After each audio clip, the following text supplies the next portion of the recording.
So the brother asks a very good question, and that is, what is our position about alternative life forms, i.e. aliens? Do Muslims believe in aliens or not? And the fact of the matter is that this isn't a funny question, it's a very serious question. But we don't call them aliens. Has Allah created other beings?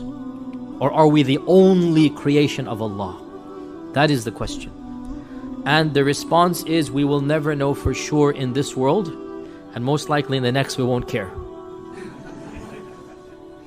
But some scholars, including Ibn Taymiyyah, have opined that Allah Azza wa Jal has created other life forms, and that this goes back to the perfection of Allah being Al-Khallaq. Khallaq means the one who continues to create. So the notion that the only creation is us, and after we're gone there will be no other creation, it seems to suggest as if La hawla wa quwwata illa billah, that Allah is not really creating perpetually, continuously. And Ibn Taymiyyah felt that this diminishes the majesty of Allah. That he felt that Allah subhanahu wa ta'ala has been constantly creating and will constantly continue to create to no end. And that what we know is only our world.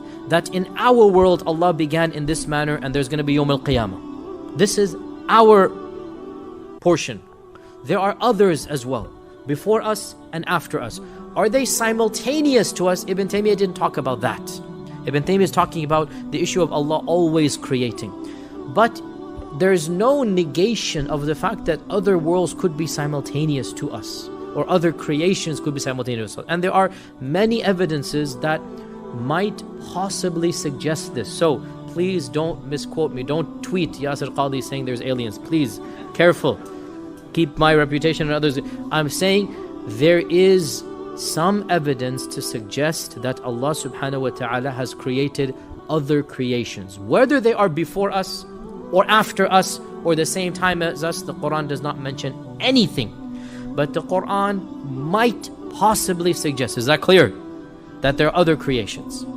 It might possibly not suggest that either. What are some of the evidences? Number one, وَيَخْلُقُ مَا لَا تَعْلَمُونَ. He has created things you will never know, you don't know about. So you will never know, which means this is not something you can see. وَيَخْلُقُ مَا لَا تَعْلَمُونَ. He has created things you don't know about. And we continue to discover new species every day. That's not what Allah is talking about. Something else. Number two, that Allah says in the Quran that خَلَقَ السَّمَاوَاتِ وَالْأَرْضَ وَبَثَّ فِيهِمَا مِن دَابَّةٍ. Allah has created all of the heavens and the earth, and He has scattered throughout all of them creatures. Not just on the earth. The samawat, and the samawat, as we talked about in Surah Yusuf and in the tafsir, the samawat is not just our heavens, it is beyond our heavens. And Allah says He has scattered creatures in all of them, and if He wants to, He can gather all of them up at once, or He can gather the two of them together. وَهُوَ عَلَى جَمْعِ مِذَا يَشَاءُ قَدِيرٌ. Now you can understand this verse to mean the Day of Judgment, which is the majority interpretation, or you can understand it to mean Allah has created all different creatures, and if He wanted to, He could cause them to meet. Both are linguistically possible. There are other evidences as well. I'll just jump straight to the one I think, Wallahu A'lam, is the strongest evidence to suggest that there might be other creations of Allah. And Allah knows best.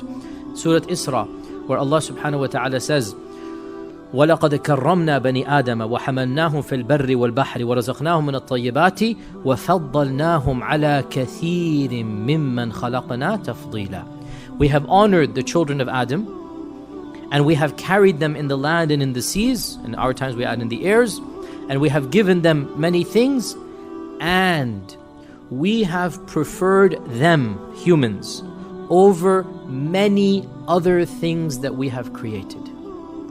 Which means we have preferred some over them as well. Do you understand?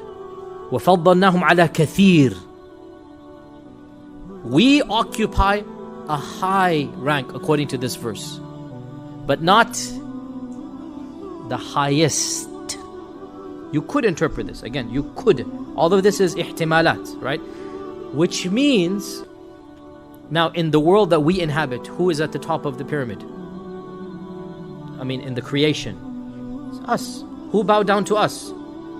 The angels, the jinn. So then we are at the top in this world of the creation, right? Yet Allah says in Surah Isra that we have honored the children of Adam over many other things we have created. Not all. So again, these are all gray areas. So to summarize, and with this we conclude, we went way over time.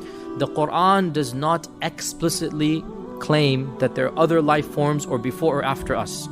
But a number of famous theologians, Ibn Taymiyyah has an entire section dedicated to it, and one famous non-Muslim scholar by the name of John Hoover, John-Hoover, has written an entire paper. If you have, I think it's even on PDF, Google now, just Google it.